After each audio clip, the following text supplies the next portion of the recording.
বলো। বলছি কালকে আসিফের জন্য মেয়ে দেখতে যেতে হবে, ঠিক আছে? সকাল সকাল রেডি হয়ে যাস। আচ্ছা তাহলে ভ্যান ভাড়া করবো না সাইকেল ভাড়া করবো? এই তো 50 কিলোমিটার, হেঁটেই চলে যাবো, আবার গাড়ি লাগে? আমার জ্বর জ্বর ভাব, আমি হেঁটে যেতে পারবো না। ওই দেখি তোর কোথায় জ্বর হয়েছে, গায়ে তো কোনো জ্বরই নেই রে। আজকে আসিনি কিন্তু কালকে চলে আসবে। আরে পাগল, জ্বর হয়েছে তাই গেছে, ওখানে ডিম সিদ্ধ দেবে বুঝলি, দেশি মুরগির, সেরে যাবে জ্বর। ঠিক আছে, কালকে সকাল সকাল রেডি হয়ে যাস। আচ্ছা ঠিক আছে, দেখা যাবে। ঠিক আছে। ঠিক আছে, জ্বর ফান নেই তোর? না না, সেরে গিয়েছে। ঠিক আছে চলো। করতো চশমা দে আমার তো। হাট, তোর মানাই পাগল। আরে মানাবে দাদা। বছর মানুষ, তুই চল আমার সাথে। আচ্ছা তাহলে যাও। কত বলো। কত দূর আর পাচ্ছি না। এই তো 30 কিলোমিটার চলে যাচ্ছে, আর 20 কিলোমিটার আছে, চল। কি হলো কর্তা? আমার সেই ঘরে বাল্ব বন্ধ করতে ভুলে গেছি রে। তাহলে কি হবে এখন? কি আর হবে, বাল্ব বন্ধ করতে যেতে হবে। হ্যাঁ আবার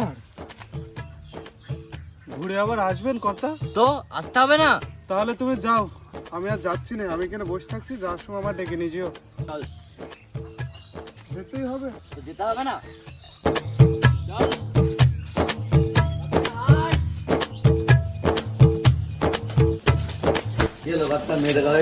মেয়ে দেখা হয়নি, তুই এটা বল আমার ঘরে লাইট অফ করেছিস কিনা? তোমার ঘরে তো তালা মারা আছে। কি? ওটার জন্যই তো আসলাম লাইট অফ করতে।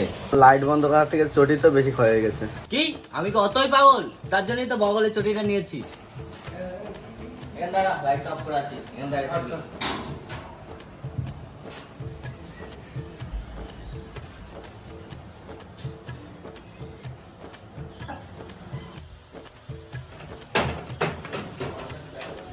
কথা এই বাড়ি তাহলে? হ্যাঁ চলে এসছি। বাবা বাচ্চা গেল। চলো।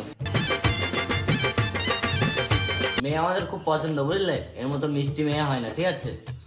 চল, তোর 10 টাকা খরচা হবে। না করতে, আমার কাছে 100 টাকা আছে। কি এখানে 100 টাকা এনেছিস? হ্যাঁ ঠিক আছে, রাখ তোর টাকা তুই। মানে নাও 10 টাকা নাও, আমার 5 টাকা ঘুরিয়ে দাও। 5 টাকা তুমি কিছু খেও আর 5 টাকা ঘুরিয়ে দাও আমার। পকেটে রাখো। ঠিক আছে, তাহলে আসছি। হ্যাঁ তাড়াতাড়ি চ। কথা হ্যাঁ, বল। তুমি যে বললে এরা ডিম সেদ্ধ। আরে পাগল, এখানে বলিস নি, ঘুরে যাবো। এবার বল। তুমি যে বললে হ্যাঁ, ওরা ডিম সেদ্ধ খেতে দিবে, ওরা তুই তো কিছু তুই খেতে। তুই ভাবলি করে এবারে আমি ছেলে বিয়ে দেবো? হ্যাঁ, এরা যা কিপ্টে, এর বাড়ি ছেলে দেওয়া যায়? ঠিক বলেছো। হ্যাঁ, একটা চা তাই দিল না। চা তাই দিল না। তুই একটা ভাব, অন্য জায়গায় গেলে শুধু দেখতে গেলে খাওয়া দাওয়ার ঘাপানে আর মানে ঠিক থাকা যায় না। একটা চা তো দিতে পারতো। কথা ওর থেকে আমার গার্লফ্রেন্ড বেশি সুন্দর। হ্যাঁ, এটা ঠিক বলেছিস তুই একদম। ফালতু ফালতু মিষ্টির টাকাটা নষ্ট হয়ে আর গেল। তো দই মিষ্টি সব কিছু নিয়ে তোমার যা, আমি ফালতু কতবার হয়। বললাম যেতে হবে না। কি বলবো বল, ওই ঘটক মশাইয়ের দোষ সব। বললাম আমার শরীর খারাপ, তুমি ডিম সেদ্ধ লোভে আমার নিয়ে গেলে। ডিম সেদ্ধ না দিলে কি করবো? তুই টেনশন করিস না, ওই বাড়ি আমি ছেলে বিয়ে দেবো। আচ্ছা তাহলে ঘরে যাচ্ছি, তুই চলে যা। আচ্ছা, যা। নিজে কিপটে আবার লোকের কিপটে বলছে। নিজের কাছে একটা কোনোদিন চাও পেলাম না। কি রে, তুই আমার কিপটে বললি নাকি? আরে তোমাকে কিপটে বলতে পারি, আমি ওদেরই কিপটে বললাম।